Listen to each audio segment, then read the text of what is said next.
À la fin de cette vidéo, tu comprendras comment construire un esprit fort et résilient, capable d'imposer le respect et de transmettre le calme en toute situation.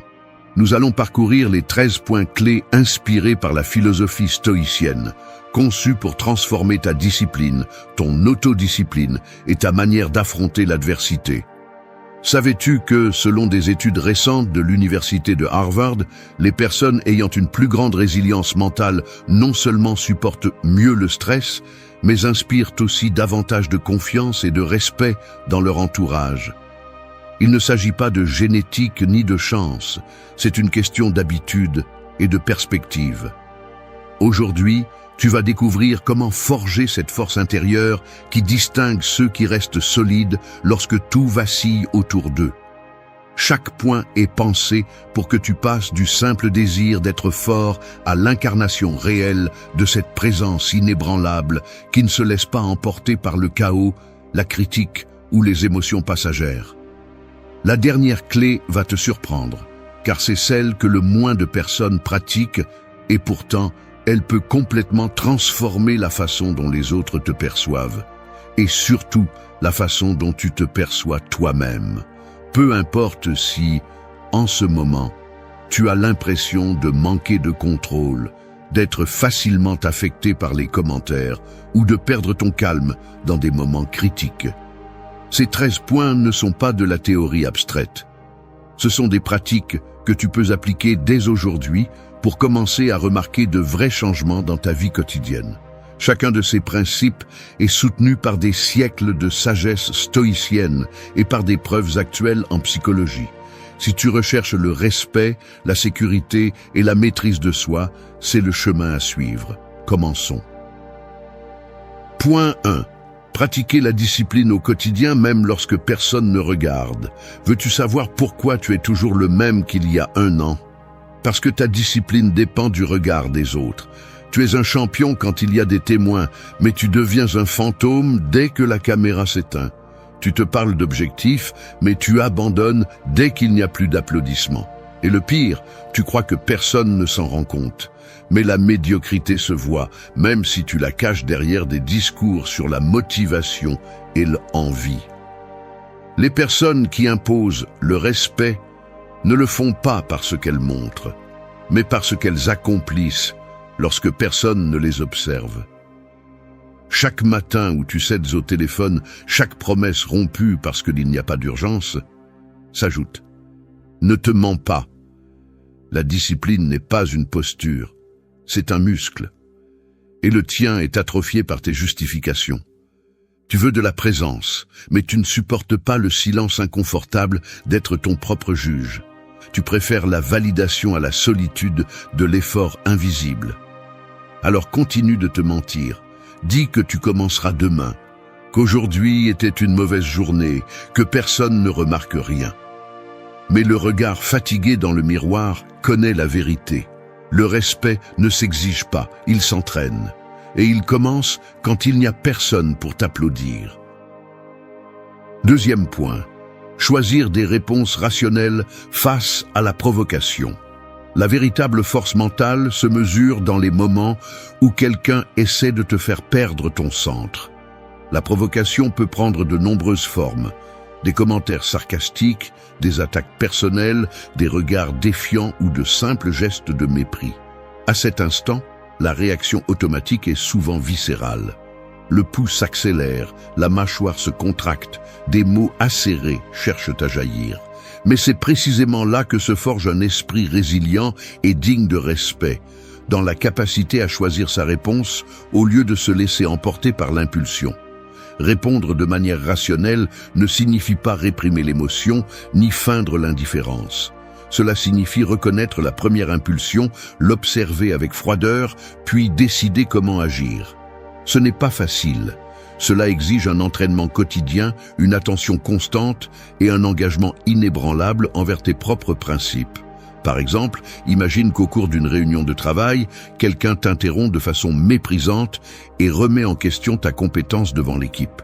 L'impulsion immédiate pourrait être de répliquer par un commentaire tout aussi blessant, ou simplement de fermer le poing et de garder le silence, sentant la colère te consumer de l'intérieur. Cependant, un esprit fort prend du recul, analyse la situation et cherche la racine de la provocation. Y a-t-il de l'insécurité chez l'autre personne? Est-ce une tentative de gagner du pouvoir à tes dépens? Ou simplement une mauvaise journée qui se répercute sur l'entourage? En comprenant cela, tu peux dissocier ton identité de l'offense. Tu n'es pas l'insulte que tu reçois, tu n'es pas l'opinion fugace de quelqu'un d'autre. Tu es celui qui décide comment répondre. Dans ce même scénario, tu pourrais regarder ton interlocuteur avec sérénité et répondre « Je te remercie pour ton avis, mais je préfère terminer mon point avant d'en débattre. » Il n'y a ni agressivité ni soumission, seulement de la clarté. Cette clarté impose le respect, car tu ne cèdes ni le contrôle de tes émotions ni ta dignité. Le provocateur se retrouve désarmé face à une réponse qui ne nourrit pas le conflit. Cette façon d'agir a un effet domino. Premièrement, elle renforce ta perception de toi-même. Tu te vois comme quelqu'un capable de se maîtriser, et cela élève ton estime de soi. Deuxièmement, elle modifie l'environnement. Les gens constatent qu'avec toi, les jeux de pouvoir et les offenses gratuites ne fonctionnent pas. Troisièmement, elle te permet de conserver ton énergie mentale pour l'essentiel, au lieu de la gaspiller dans des batailles inutiles. L'autocontrôle n'est pas une faiblesse, c'est une discipline. Choisir des réponses rationnelles face à la provocation est une déclaration silencieuse de puissance. Tu n'as pas besoin de crier pour être entendu. Ta tempérance parle plus fort que n'importe quelle réponse impulsive. Ainsi, à chaque interaction, ta présence transmet calme et respect, car tu sais que rien ni personne ne peut t'enlever la maîtrise de toi-même. Point 3. Contrôler le langage corporel. Calme, posture ferme, regard serein. As-tu déjà remarqué comment l'énergie d'une pièce change lorsque quelqu'un entre avec une posture assurée et une expression tranquille? Le corps transmet des messages avant même que tu n'ouvres la bouche. Lorsque tu gardes le dos droit, les épaules détendues et le regard ferme mais serein, ceux qui t'entourent le remarquent. Ce type de présence n'impose pas seulement le respect, il irradie aussi un calme qui se propage. Peut-être as-tu déjà ressenti ce tremblement dans les mains avant de parler en public, ou la tension sur ton visage quand la situation devient difficile. Cela peut arriver à n'importe qui. L'important, c'est de se rappeler que le contrôle du corps commence par la conscience. Demande-toi, qu'est-ce que ma posture dit en ce moment? Est-ce que je projette la confiance que je souhaite transmettre? Imagine que tu arrives à une réunion importante et au lieu de cacher les mains dans les poches ou de baisser la tête, tu choisis de t'asseoir droit, de respirer profondément et de regarder les personnes avec sérénité. Tu n'as pas besoin de forcer un sourire ni de paraître dur. Il suffit d'être présent, tranquille, avec une respiration posée. Ce petit ajustement peut changer complètement la perception que les autres ont de toi, mais aussi celle que tu as de toi-même. Le langage corporel est un outil puissant pour t'ancrer dans le présent. Quand tu te concentres sur le maintien du calme physique, ton esprit a tendance à suivre le même chemin. C'est un cercle vertueux. Le corps soutient l'esprit et l'esprit renforce le corps. Souviens-toi d'un moment où tu as réussi à garder ton calme malgré la pression. Comment t'es-tu senti après? Quel impact cela a-t-il eu sur les autres? Cela vaut la peine de réfléchir. Est-ce que je laisse mes émotions contrôler mon corps ou puis-je prendre quelques secondes pour ajuster ma posture et respirer? La prochaine fois que tu sens que la situation te dépasse, arrête-toi un instant. Respire, redresse le dos, détends les épaules. Regarde droit devant toi avec sérénité. Il ne s'agit pas de donner l'impression d'être parfait, mais de montrer que tu es maître de toi, même si tu doutes à l'intérieur. Ce calme se voit, et avec le temps, il fait partie de toi. Es-tu prêt à essayer la prochaine fois? Point numéro 4. Identifier et remettre en question les pensées automatiques négatives. Il y a un moment où tout s'assombrit à l'intérieur. Une idée surgit, presque imperceptible, qui vise directement ta confiance. Je ne suis pas à la hauteur. Ça va mal se passer. J'échoue toujours. Personne ne te prévient. Elle apparaît seule, dans le silence de ton esprit, et commence à dicter le reste de ta journée. T'es-tu déjà demandé d'où vient cette voix? Pourquoi lui donnes-tu autant de pouvoir? La première étape, c'est de l'observer. Ne pas lutter, ne pas nier, juste regarder cette pensée en face, comme on regarde une ombre traverser la pièce. Est-ce vrai ce qu'elle te dit? De quelles preuves réelles disposes-tu pour la croire? Bien souvent, l'esprit répète des histoires apprises, pas des vérités. Si tu acceptes ce récit sans le remettre en question, tu deviens l'acteur d'un scénario que tu n'as pas écrit. Remettre en question la pensée automatique, c'est une interruption. Il ne s'agit pas de se battre avec son esprit, mais de l'interroger.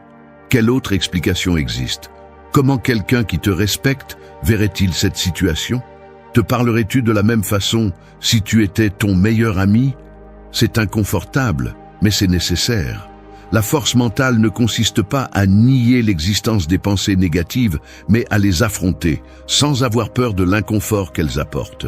Imagine que chaque fois que cette voix surgit, tu as la possibilité de la mettre en pause, comme si tu baissais le volume d'une radio. Tu peux alors décider. Veux-tu continuer à écouter cette fréquence ou changer de station? Un esprit fort n'est pas celui qui ne doute jamais, mais celui qui sait quand il ne faut pas prêter attention. Ici, la question reste ouverte. Es-tu celui qui pense ou seulement celui qui écoute? Vas-tu accepter chaque pensée comme un ordre ou vas-tu questionner ce que tu mérites vraiment de croire? La réponse n'arrive pas immédiatement. Mais chaque fois que tu remets en question une pensée négative, ta présence devient plus solide. Et les autres le remarquent, même s'ils ne comprennent pas pourquoi. 5e point. Appliquer l'indifférence face au jugement d'autrui. Face au regard des autres, la réaction la plus courante est d'ajuster son comportement, de chercher l'approbation ou de se replier sur soi-même. Pourtant, l'indifférence au jugement d'autrui est la base d'un esprit qui ne se laisse pas plier. Celui qui demeure inébranlable face à l'opinion extérieure dégage une présence solide, imperméable à la manipulation. La critique, la moquerie ou même l'éloge sont perçus comme des données sans réelle importance. L'émotion ne vacille pas, l'attitude ne change pas. Cela engendre 2 conséquences immédiates. Premièrement, l'énergie mentale est préservée.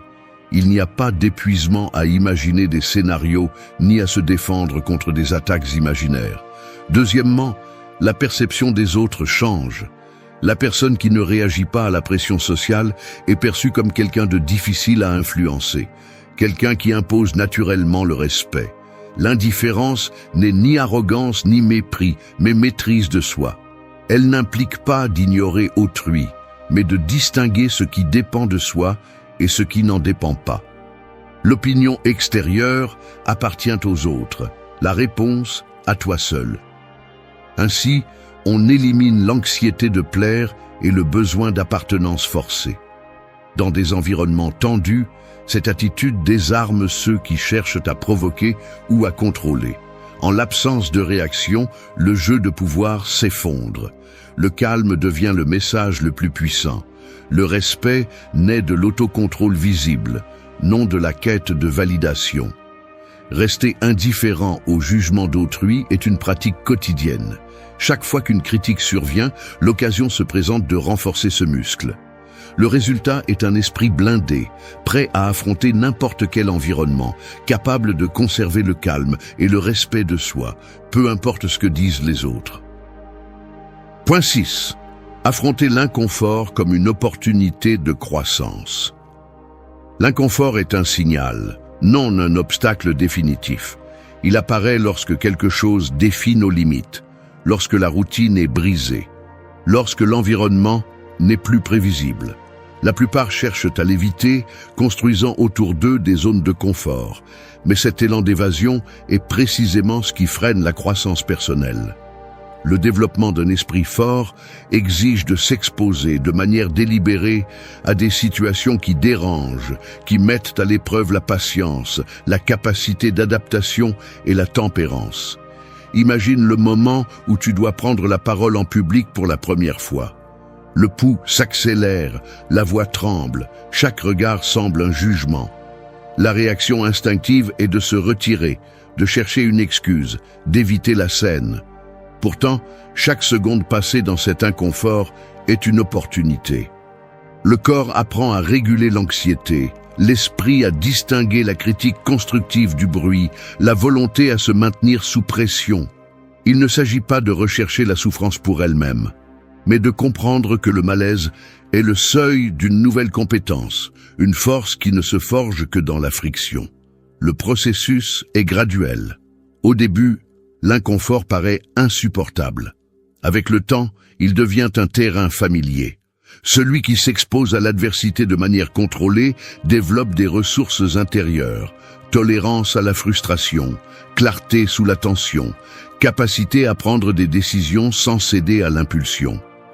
Chaque rencontre avec l'inconfort est un entraînement silencieux, un investissement dans la solidité mentale qui se manifeste ensuite par la présence, par la capacité d'imposer le respect sans avoir besoin de mots. Prenons un autre exemple, recevoir des critiques directes sur sa propre performance. Le premier réflexe est la défense, la justification, voire le déni. Mais si l'on accepte l'inconfort, si l'on écoute sans interrompre, il devient possible de voir ses propres angles morts, d'identifier des schémas de comportement qui passaient auparavant inaperçus. La véritable croissance ne se produit pas dans les applaudissements, mais dans la friction avec la réalité, dans la capacité de supporter l'inconfort sans perdre son centre. Affronter l'inconfort exige de l'honnêteté. Cela implique de reconnaître ses propres limites et d'accepter que le progrès n'est pas linéaire. Il y a des reculs, des erreurs, des moments de doute. Mais chaque fois que l'on choisit la voie difficile, la détermination se renforce. Cela ne signifie pas rechercher le conflit de manière téméraire, mais être prêt à rester lorsque la plupart se retirent, à écouter quand d'autres se ferment, à agir quand d'autres hésitent. L'inconfort, alors, cesse d'être un ennemi pour devenir un allié silencieux. Il est le filtre qui sépare l'intention de l'action, la théorie de la pratique. Chaque situation inconfortable surmontée est une pièce de plus dans la construction d'un esprit imperturbable. Ainsi, la présence qui impose le respect n'est pas le fruit du hasard, mais celui de l'habitude de croître dans l'inconfort, de transformer chaque défi en une marche vers la véritable résilience. 7e point, limiter l'exposition aux stimuli inutiles. T'es-tu déjà rendu compte du nombre de stimuli qui traversent ton esprit chaque jour? Notifications, messages, bruits, images, opinions que tu n'as pas demandées, informations constantes qui n'apportent rien, qui ne fait qu'occuper de l'espace. Il est facile de se sentir saturé, comme si ton attention était une ressource infinie que n'importe qui pouvait prendre. Mais ce n'est pas le cas. L'esprit a besoin d'espace pour respirer, pour réfléchir, pour décider avec clarté. Quand tu le remplis de choses qui ne t'apportent rien, c'est comme essayer d'écouter le bruit de l'eau d'une rivière pendant que quelqu'un bat du tambour à côté de toi. Limiter l'exposition aux stimuli inutiles, ce n'est pas seulement éteindre son téléphone ou éviter les réseaux sociaux un instant. C'est un acte de respect envers ton propre esprit. C'est te demander, avant d'ouvrir une application ou d'entrer dans une conversation, est-ce que cela m'aide vraiment à devenir la personne que je veux être, ou est-ce que cela me distrait simplement de l'essentiel ? La force mentale se construit dans ces moments où tu choisis ce que tu laisses entrer et ce que tu refuses. Tu ne peux pas contrôler tout ce qui se passe à l'extérieur, mais tu peux décider à quoi tu accordes ton attention. Peut-être qu'à un moment donné, tu as eu l'impression de perdre le contrôle, que ton énergie se dispersait dans trop de choses à la fois. Et en effet, lorsque tu vis exposé à 1000 stimuli, il est presque impossible d'être présent, de te sentir en paix ou de répondre avec calme. N'as-tu jamais remarqué qu'après une journée pleine d'interruptions, tu as même du mal à te rappeler à quoi tu étais en train de penser ? Ce n'est pas de la faiblesse, c'est l'effet d'un environnement saturé. Et le reconnaître est la première étape pour le changer. Et si aujourd'hui tu choisissais seulement 3 choses qui comptent vraiment, Et si tu t'accordais la permission d'ignorer ce qui ne te nourrit pas? Imagine comment ton esprit se sentirait si tu arrêtais de porter des conversations vides, des nouvelles qui ne font qu'engendrer de l'anxiété, des tâches qui ne te rapprochent de rien de significatif. La résilience et la présence ne naissent pas du bruit, elles naissent du silence et de l'intention. Quels stimuli pourrais-tu éliminer aujourd'hui pour donner plus de force à ton esprit? Que se passerait-il si tu te donnais l'opportunité de protéger ton attention comme la ressource précieuse qu'elle est? La décision est entre tes mains. Et elle peut changer la façon dont tu fais face à chaque situation, avec respect et calme. Point numéro 8. Cultiver le silence et éviter les réponses impulsives. Les gens parlent parce qu'ils ont peur du vide. Ils remplissent l'air d'opinions, d'excuses, de justifications. Ils se croient intelligents parce qu'ils ont toujours quelque chose à dire, comme si l'urgence de répondre était le signe d'une force mentale. Mais la vérité est tout autre. Celui qui ne sait pas se taire ne sait pas non plus penser.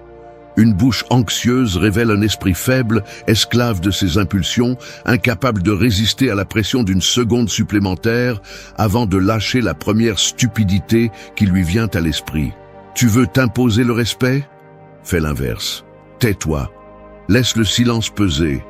Observe comment les autres deviennent mal à l'aise, comment ils cherchent ton approbation, comment ils s'agitent pour remplir cet espace que tu maîtrises.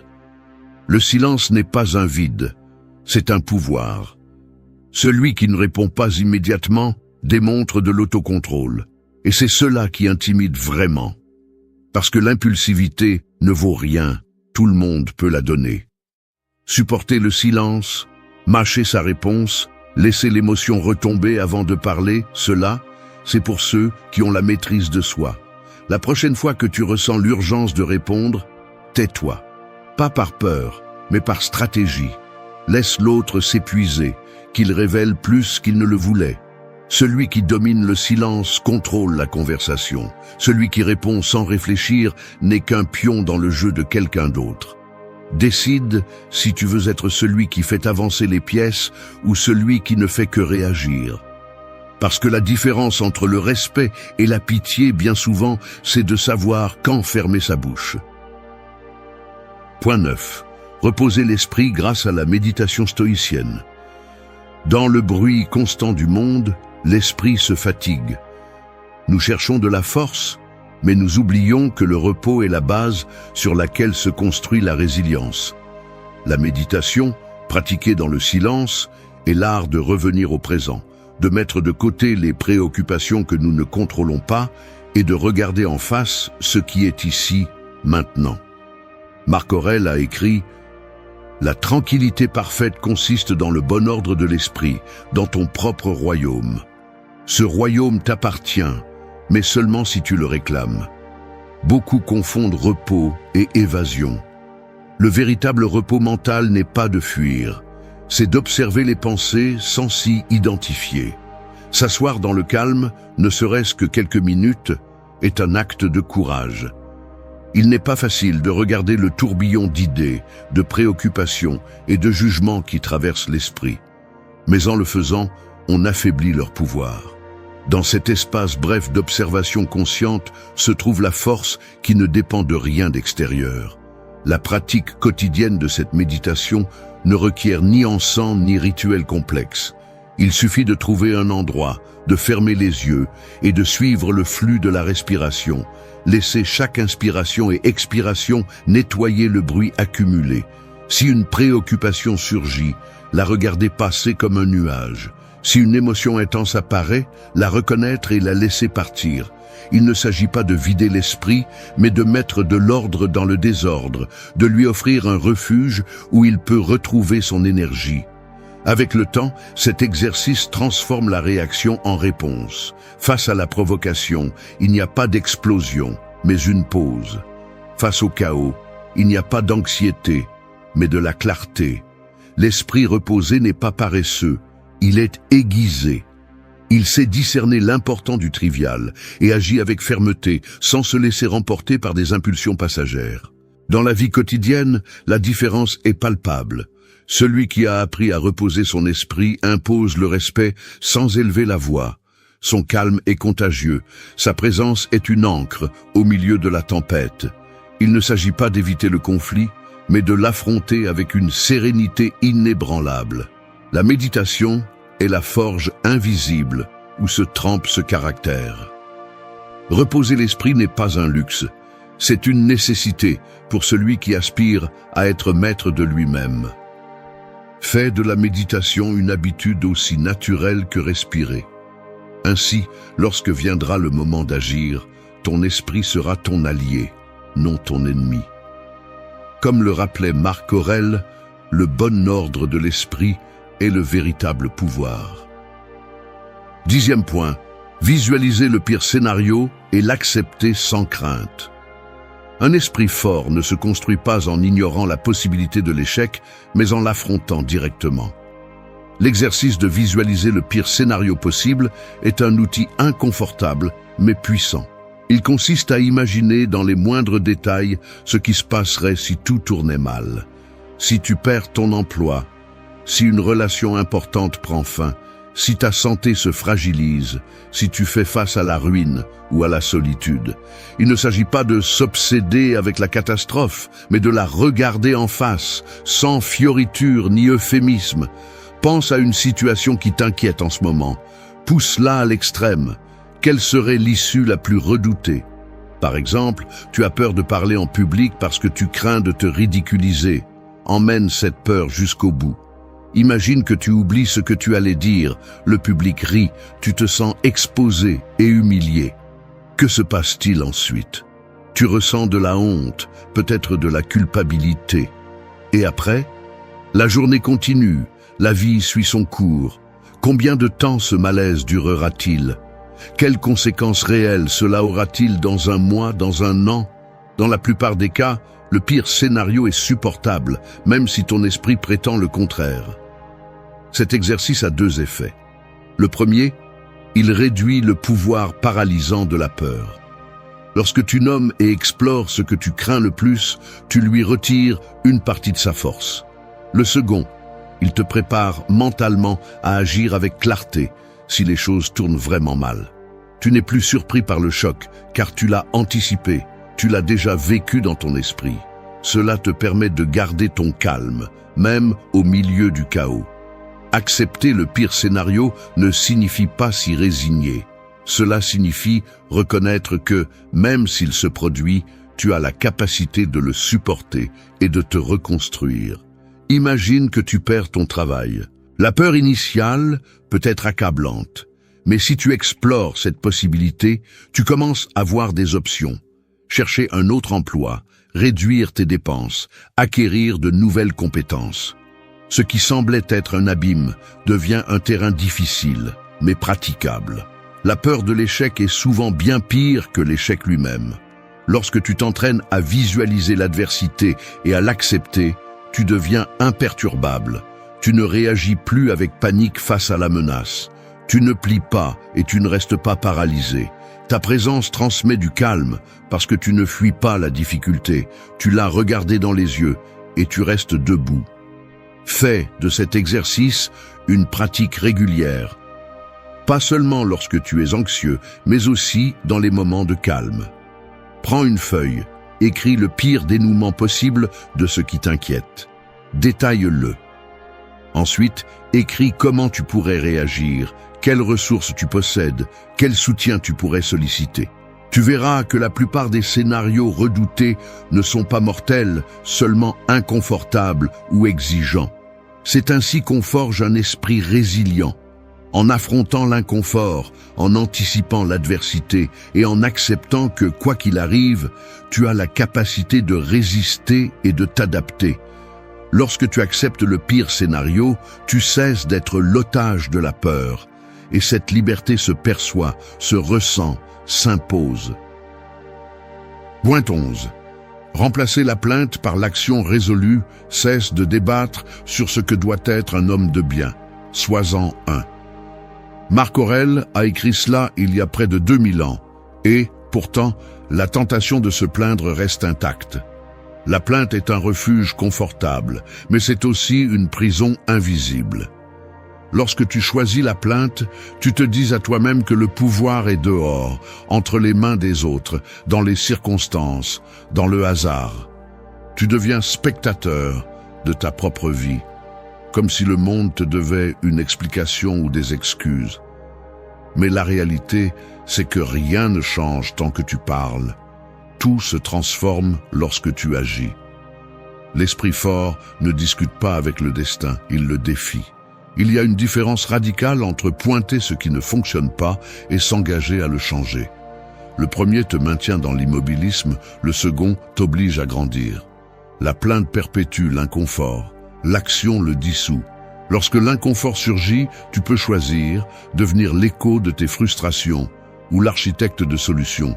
Le muscle de la résilience se renforce à chaque décision d'agir, malgré l'adversité, non par la répétition de ce qui manque ou de ce qui fait mal. Imagine une situation quotidienne. L'ambiance au travail est toxique. Les collègues se plaignent, le chef ne reconnaît pas les efforts. La réaction instinctive est de rejoindre le cœur des lamentations. Mais que se passe-t-il si, au lieu d'ajouter du bruit, tu introduis une action, un petit changement? Améliorer ta performance, proposer une solution, partir à la recherche de nouvelles opportunités. L'environnement peut rester le même, mais toi, tu n'es déjà plus le même. Tu as repris ton pouvoir, tu as cessé d'être l'otage des circonstances. Il ne s'agit pas de nier l'inconfort, ni de prétendre que tout va bien. Il s'agit de prendre la douleur et de la transformer en moteur. Ce n'est pas ce qui t'arrive qui importe, mais la façon dont tu y réagis, écrivait Épictète. La plainte se nourrit d'impuissance, l'action de but. Chaque fois que tu choisis d'agir au lieu de te plaindre, tu cultives une présence qui impose respect et calme. Non pas parce que tu ignores les problèmes, mais parce que tu montres que tu es plus grand qu'eux. L'action résolue est la réponse mature à l'adversité. C'est le geste silencieux qui transforme l'atmosphère, l'attitude qui inspire sans un mot. Tu n'as pas besoin de proclamer ta force, tu la montres à chaque pas que tu fais vers l'avant, même lorsque le chemin est incertain. Ainsi, ta présence devient inébranlable, non par absence de difficultés, mais par la fermeté avec laquelle tu choisis de les affronter. Remplacer la plainte par l'action est le point de bascule. C'est le moment où tu cesses d'attendre et commences à diriger. D'abord ta vie, puis ton entourage. La plainte est facile, l'action est exigeante. Mais l'action construit. L'action te transforme. Point numéro 12. Assumer l'entière responsabilité de son propre destin. Les décisions quotidiennes déterminent la direction. Il n'y a pas d'intervention extérieure qui garantisse le résultat. Chaque action, chaque omission s'accumule. Celui qui observe sa vie comme une suite de causes et d'effets, sans chercher de coupable ni d'excuses, voit clairement l'impact de ses choix. La responsabilité totale n'est pas un idéal abstrait. C'est un exercice constant, tangible, qui se manifeste dans la manière dont on répond aux erreurs et aux opportunités. Quand quelqu'un admet que tout ce qui se produit sur son chemin est lié à ses propres mouvements, la marge de contrôle s'élargit. Il n'y a plus de place pour la plainte ni pour la résignation. L'attention se porte alors sur ce qui peut réellement être modifié. L'attitude, la réaction, la prochaine étape. La distraction de blâmer les autres disparaît, le bruit mental diminue. Le résultat, c'est un esprit sobre, moins vulnérable à la frustration ou au ressentiment. Cela se remarque dans les détails. La façon d'affronter un conflit, la réaction face à l'adversité, la disposition à corriger la trajectoire en silence. Celui qui intègre ce principe accepte que le destin n'est pas une force étrangère, mais une conséquence directe de ses propres décisions. Le sentiment de contrôle est réel, mais la charge l'est aussi. Savoir que chaque pas compte, qu'il n'existe aucun filet de sécurité en dehors de soi-même. Dans ce contexte, la résilience n'est pas une résistance passive, mais une adaptation active. On apprend à lire la réalité sans phare, à identifier des possibilités dans l'étroite marge de ce qui dépend de soi. La présence devient ferme, car on n'attend rien du hasard ni de faveur extérieure. Chaque moment est une occasion de faire preuve de maîtrise de soi et d'avancer, même si l'environnement n'est pas favorable. Assumer l'entière responsabilité est une frontière. Derrière elle, la plainte et la victimisation perdent tout leur sens. Ce qui reste, c'est la liberté d'agir et le poids inévitable des conséquences. 13e point. Garder une intégrité et un contrôle de soi absolu, même sous une pression extrême. Tout le monde a une limite, un seuil où le caractère commence à se fissurer et où les failles révèlent ce qui se cache réellement sous la façade. La pression révèle la vérité.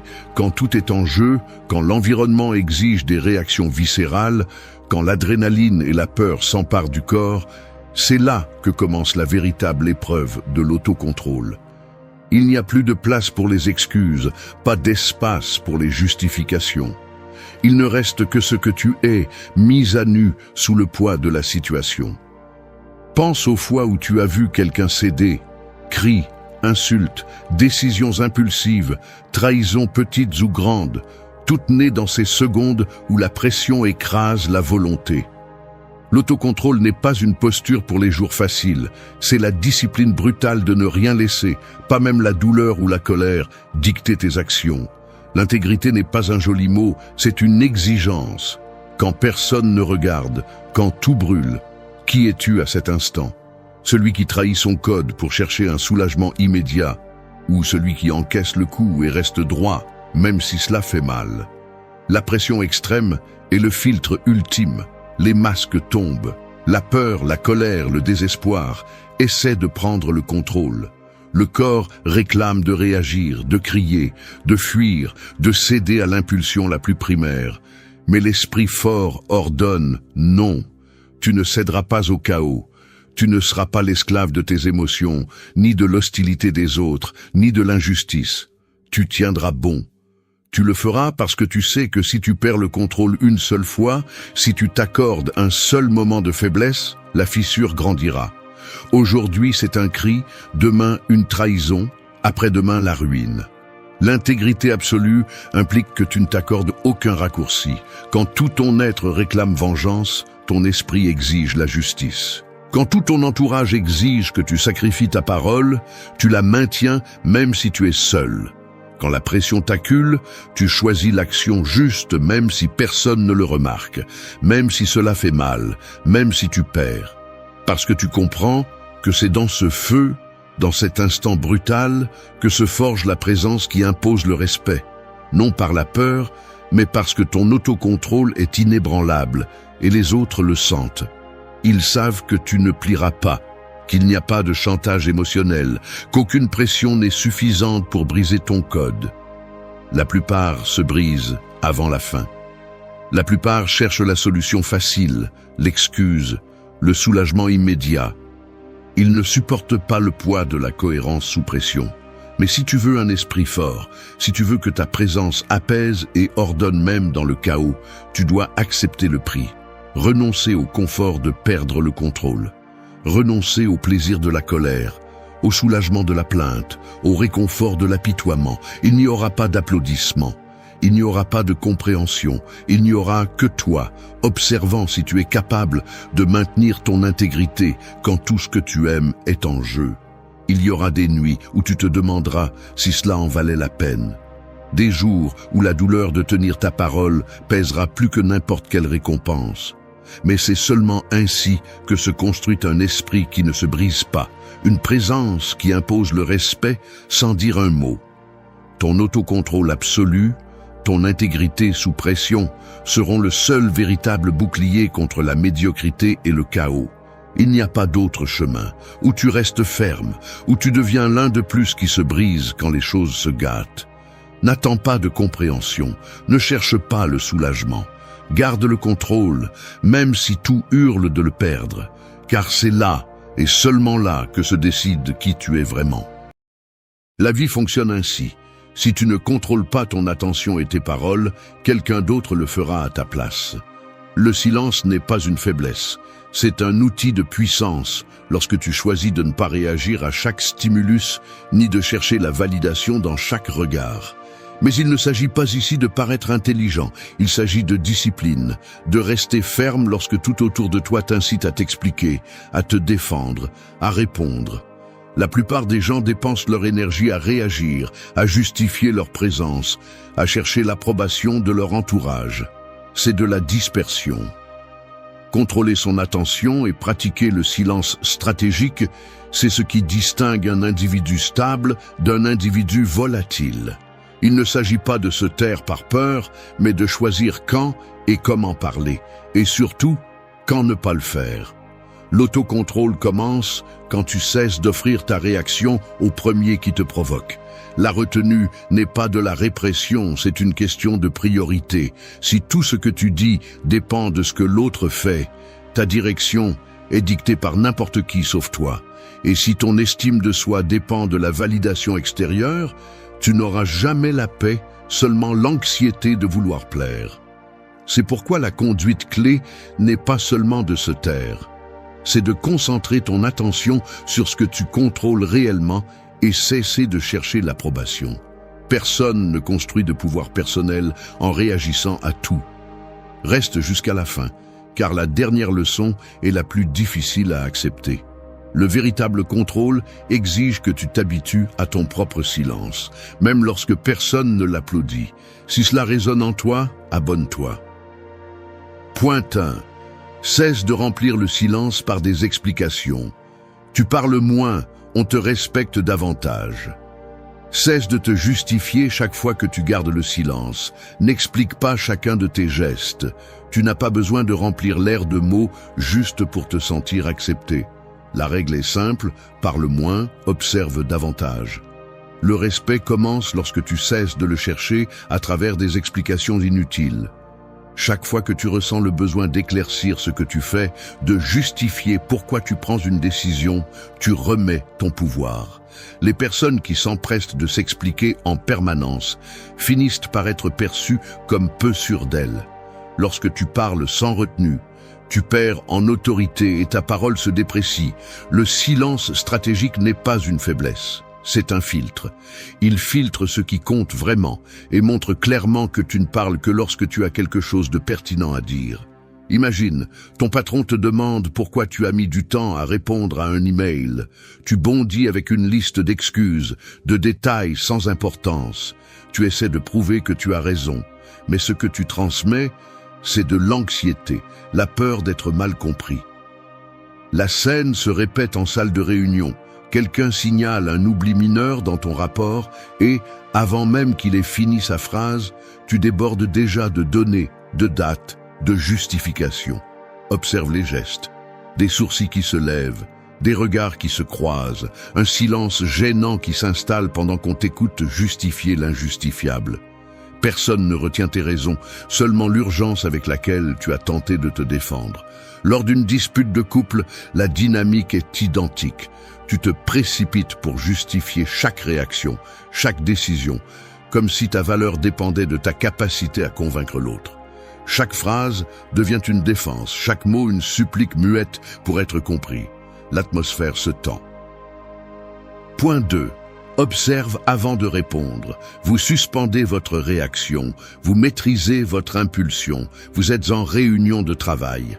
Quelqu'un remet en question votre idée devant le groupe.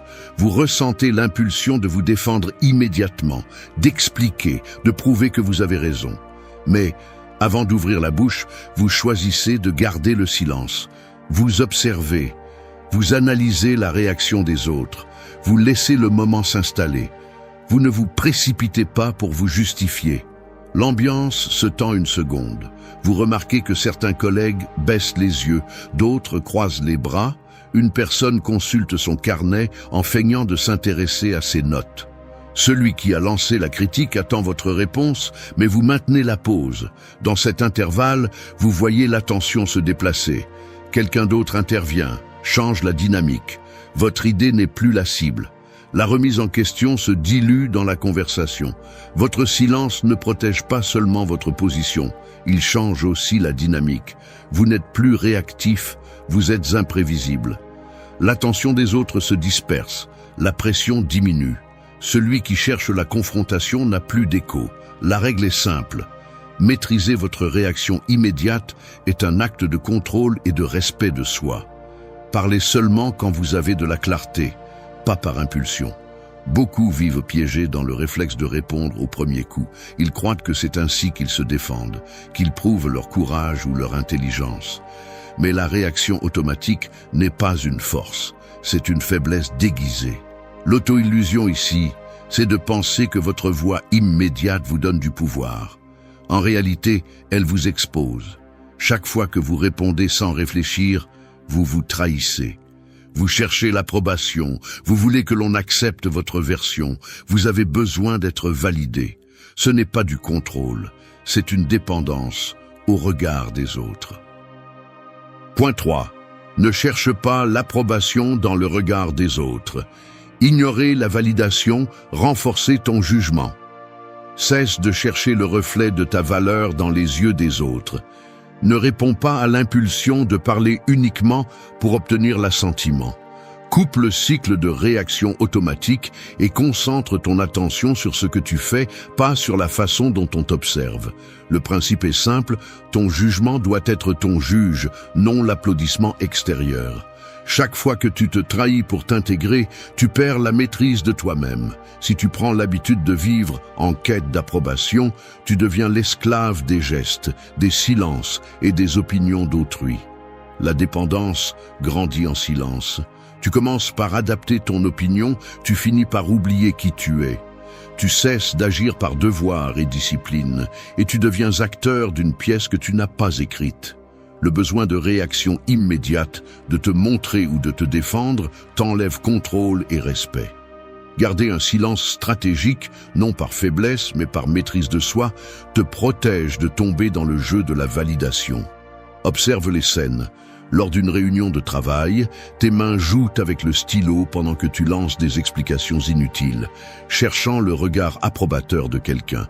Tu remarques l'inconfort dans ta posture, le dos voûté, le regard lancé vers le chef, dans l'attente d'un geste minime, un sourcil levé, un « très bien » qui arrive rarement. En sortant, tu te demandes si ton intervention a été suffisante. Mais tu ne te souviens que de la tension dans l'air, pas du contenu de tes paroles. Sur WhatsApp, tu te surprends à vérifier la dernière connexion de tes contacts. Le double check bleu dicte ton humeur. S'ils ne répondent pas, le silence devient lourd. Tu réécris le message, tu doutes du ton, tu changes un emoji, tu te demandes si c'était trop froid ou trop enthousiaste. Point 4. Filtre qui mérite l'accès à tes pensées. Sélectionne tes interlocuteurs, blinde ton intimité. Il y a quelque chose que tu dois accepter. Tout le monde ne mérite pas d'avoir accès à tes pensées ni à tes réactions. La règle est simple. L'intimité mentale se protège par la discipline, non par des explications inutiles. Principe, tu es responsable de filtrer à qui tu donnes accès à ton monde intérieur.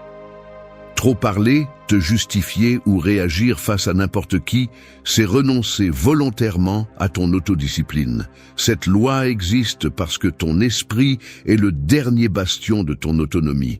Chaque fois que tu livres tes pensées au premier venu, tu t'affaiblis. Lorsque tu cherches l'approbation à travers tes paroles, tu remets ton jugement entre les mains des autres. Le silence stratégique n'est pas de la lâcheté, c'est de l'autoprotection.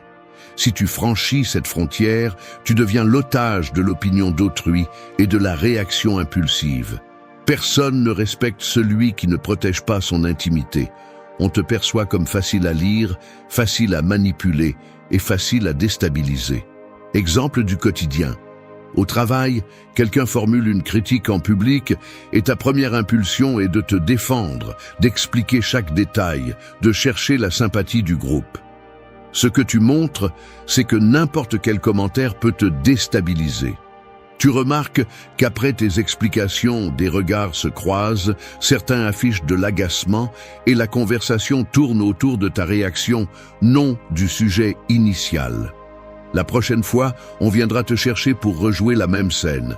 Sur WhatsApp, on exige des réponses immédiates et tu ressens la pression de devoir justifier chaque retard ou malentendu, comme si tu devais demander la permission pour chacun de tes mouvements. Tu rédiges de longs paragraphes explicatifs, tu observes les coches bleues et tu attends l'approbation. Point 5. Priorise ce que tu fais sur ce que tu dis. Tu agis avec sobriété. Tu inspires la confiance. Sénèque a dit « Ce ne sont pas les événements qui nous troublent, mais l'opinion que nous en avons. » Autrement dit, ta réaction définit ton pouvoir, pas la situation. Voilà la différence entre celui qui maîtrise sa vie et celui qui la laisse entre les mains des autres. La règle est claire. Ta conduite pèse plus lourd que tes paroles. Garder un silence stratégique et concentrer ton attention sur toi-même n'est pas une faiblesse, c'est de la maîtrise de soi. Quand tu recherches la validation extérieure, tu deviens dépendant du jugement d'autrui. Chaque fois que tu réagis par impulsion, tu remets ton pouvoir. Parler trop, te justifier, vouloir prouver que tu as raison, tout cela t'expose et t'affaiblit. Celui qui réagit est l'esclave de la situation. Celui qui se maîtrise la domine. Personne ne respecte celui qui a besoin d'être entendu pour se sentir en sécurité. On respecte celui qui agit avec sobriété, celui qui ne se trahit pas en s'expliquant. Au travail, on te critique en réunion. Ton instinct est de te défendre, d'expliquer, de chercher des alliés. Mais tu gardes le silence, tu écoutes et tu continues à travailler avec discipline. Le visage de celui qui t'attaque se durcit, attendant une réponse qui ne vient pas. Le reste de la salle observe. Certains cherchent ton regard, espérant que tu te justifies, mais tu te contentes d'acquiescer légèrement et de prendre des notes. Lorsque la réunion se termine, personne ne commente ton silence, mais ils remarquent que tu n'as pas été déstabilisé. Dans les jours qui suivent, ton travail parle de lui-même. Tu rends tes résultats à temps. Tu évites les commentaires inutiles. Et ceux qui doutaient auparavant te regardent désormais avec un mélange de prudence et de respect. Celui qui a tenté de te discréditer commence à mesurer ses mots. Sur WhatsApp, tu reçois un message passif-agressif. Tu ne réagis pas. Point 6. Élimine l'urgence d'avoir une opinion sur tout. Vous faites taire l'inutile, vous évitez l'épuisement. Votre problème n'est pas le manque d'informations. C'est votre impulsion constante à intervenir, commenter et vouloir prouver que vous savez. L'erreur consiste à chercher à être au centre de chaque conversation, comme si votre valeur dépendait du fait d'être écouté ou validé par les autres. La règle est simple. Concentrez votre attention sur ce que vous contrôlez et gardez le silence stratégique lorsqu'il n'est pas nécessaire de parler. Lorsque vous donnez votre avis sur tout, vous dispersez votre énergie et vous affaiblissez votre discernement. Parler par habitude, interrompre ou vouloir toujours avoir le dernier mot vous expose. Vous perdez le contrôle de votre image et devenez prévisible. Le respect ne s'obtient pas en remplissant l'air de parole. Il s'obtient en faisant preuve de maîtrise de soi et en choisissant quand intervenir et quand se taire. Exemple, lors d'une réunion de travail, vous sautez sur chaque sujet pour donner votre avis, même si l'on ne vous le demande pas. Les autres, à peine lèvent les yeux de leur ordinateur portable. Certains acquiescent sans écouter, d'autres consultent leurs notes et poursuivent. À la fin, vous constatez que personne ne reprend vos idées. Le responsable donne la parole à quelqu'un d'autre, comme si vous aviez parlé dans le vide. Vous quittez la salle avec l'impression d'avoir été présent seulement en apparence, pas en substance. Dans le groupe WhatsApp, vous répondez à tous les messages, même les plus insignifiants. Vous envoyez un commentaire inutile sur la photo d'un déjeuner et la discussion s'arrête. Les minutes, les heures passent et personne ne répond. Le lendemain, vous voyez que vos messages se perdent parmi d'autres, ignorés, tandis que les conversations continuent sans vous. Le groupe prend l'habitude d'ignorer vos interventions. Point 7. Accepte que tout le monde ne comprendra pas ta réserve. Tu supportes l'inconfort, tu grandis en autonomie. Il y a quelque chose que tu dois accepter. Lorsque tu choisis de garder le silence et de concentrer ton attention sur toi-même, la plupart des gens ne vont pas comprendre. La règle est simple. Tout le monde n'a pas besoin ni ne mérite une explication à propos de ta conduite réservée. La raison est claire. Nous vivons entourés de personnes qui réagissent au silence comme s'il s'agissait d'une menace. Si tu ne réponds pas immédiatement, si tu ne te justifies pas, si tu ne cherches pas l'approbation de tous, on te regarde comme si tu avais quelque chose à cacher. Mais le vrai problème n'est pas l'inconfort que tu provoques, mais ton besoin que les autres valident chacune de tes décisions. Si tu ne romps pas ce cycle, tu vivras attaché à l'opinion des autres et tu perdras le contrôle de ton temps, de ton énergie et de ton discernement. Observe ton quotidien. Au travail, on te met la pression pour que tu donnes ton avis à chaque réunion, même si tu n'as rien de pertinent à dire. Tu sens les regards de tes collègues lorsque tu décides de te taire. Quelqu'un se racle la gorge, un autre te lance une question directe en espérant que tu prennes position. Un silence gênant s'installe. Tu remarques que certains consultent leurs notes, d'autres croisent les bras et le chef te regarde par-dessus ses lunettes, attendant une justification. La pression est réelle, mais tu cèdes lorsque tu parles trop, et ce que tu obtiens, c'est une réponse tiède, ou pire, un regard condescendant. Ta parole perd de sa valeur. Sur WhatsApp, on te reproche de ne pas répondre instantanément, comme si ton silence était un manque de respect. Les messages s'accumulent, quelqu'un laisse un emoji d'interrogation, un autre te mentionne dans le groupe. Point 8. Apprends à perdre des alliés pour garder ton silence. Tu tiens ta position, tu assumes la solitude stratégique. Ne cherche l'approbation de personne. Arrête de regarder autour de toi en attendant du soutien. Ton attention est une ressource rare. Protège-la. Garde le silence quand il serait plus facile de rejoindre le bruit. Le critère est clair. Celui qui maîtrise sa réponse et ne mendie pas l'acceptation fixe la norme. Tenir ta position, même si cela implique de perdre des alliés, c'est le véritable standard. La règle n'est pas confortable, mais elle est simple. Celui qui se disperse à la recherche de validation externe perd le contrôle de sa vie. Celui qui se tait et observe garde le pouvoir même s'il reste seul. Ne confonds pas le silence stratégique avec de la faiblesse. C'est le contraire. C'est le filtre qui sépare l'urgent de l'important, le superficiel de ce qui te définit vraiment. Si tu parles pour plaire, tu te vends à bas prix. Si tu réagis sous pression, tu abandonnes ton discernement. Le respect se construit dans l'inconfort de défendre ta position, même si cela t'isole. Au travail, quelqu'un lance une critique injuste lors d'une réunion. Tout le monde attend ta réaction. L'ambiance devient tendue. Regards croisés.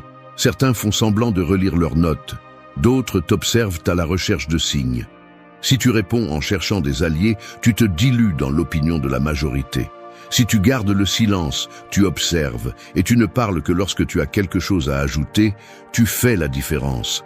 Il n'y a ni sourire de connivence, ni tape dans le dos. Juste le murmure sourd de ceux qui ne comprennent pas ou se sentent mal à l'aise face à ta réserve. Mais la perception change. Tu n'es plus prévisible, ni facile à entraîner. Tu es celui qui ne se vend pas pour un applaudissement rapide. Sur WhatsApp, tu te disputes avec ton partenaire ou un ami. Tu peux continuer à parler par impulsion, à remplir l'air d'explication et à chercher chez les autres l'approbation que tu ne t'accordes pas. Tu peux continuer à offrir tes pensées au premier venu, à donner ton avis sur tout, à étouffer l'inconfort du silence avec des mots vides et à perdre ton énergie dans l'urgence d'être compris.